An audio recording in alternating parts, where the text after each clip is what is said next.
Si tu organización tiene una página de internet y no estás usando Google Analytics, es como si estuvieras navegando a ciegas. Pero aún si tienes Analytics y no conoces cuáles son las métricas más importantes y cómo interpretarlas, no vas a lograr mucho. Así que no te despegues de la pantalla porque de eso es de lo que vamos a hablar en este video.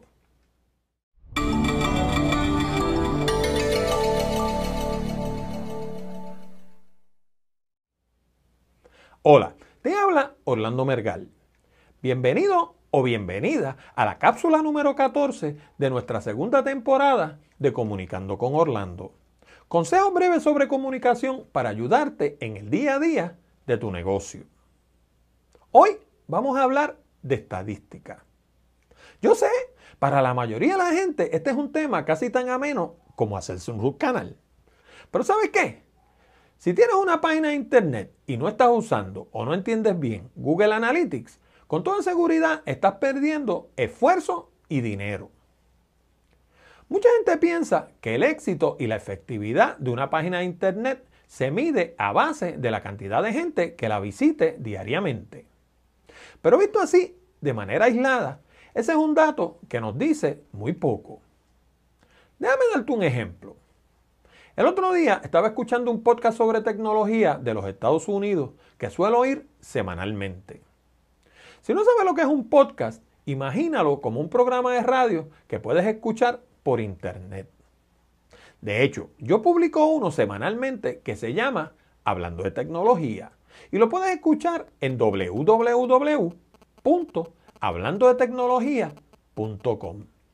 El caso es que este señor estaba hablando de que su programa tiene un tráfico inmenso, pero también tiene una razón de rebote de más del 80%.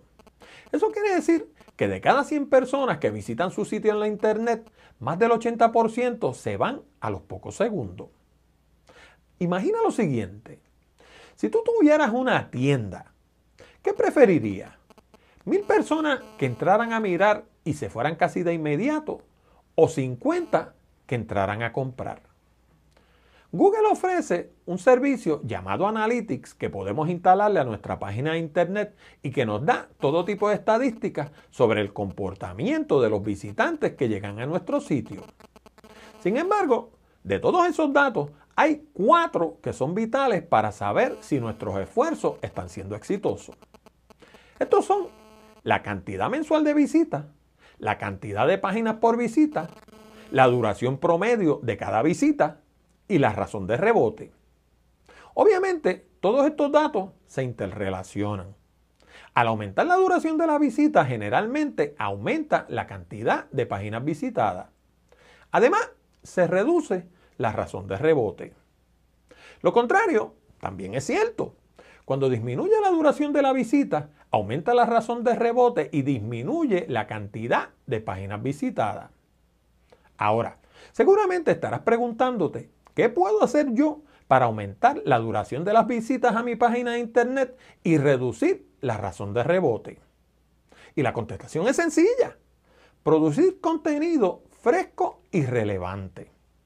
Y si has estado viendo los demás videos de esta serie, ya habrás escuchado esta frase anteriormente. Déjame darte un ejemplo de la vida real. Los datos que ves en pantalla son del informe de agosto de mi página de turismo www.puertoricobygps.com. Como ves, la cantidad de visitas durante ese mes fue de apenas 568.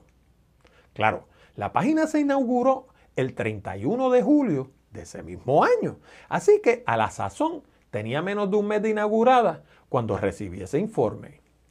Sin embargo, fíjate bien en la razón de rebote y la duración promedio de cada visita. Según los expertos, la duración promedio de una visita en la internet está alrededor de los 20 segundos. Y una razón de rebote de alrededor del 30% se considera excelente. En mi página, la gente estuvo por más de 5 minutos con una razón de rebote del 0.18%. ¿Cómo se logra eso? Produciendo contenido fresco y relevante de manera consistente.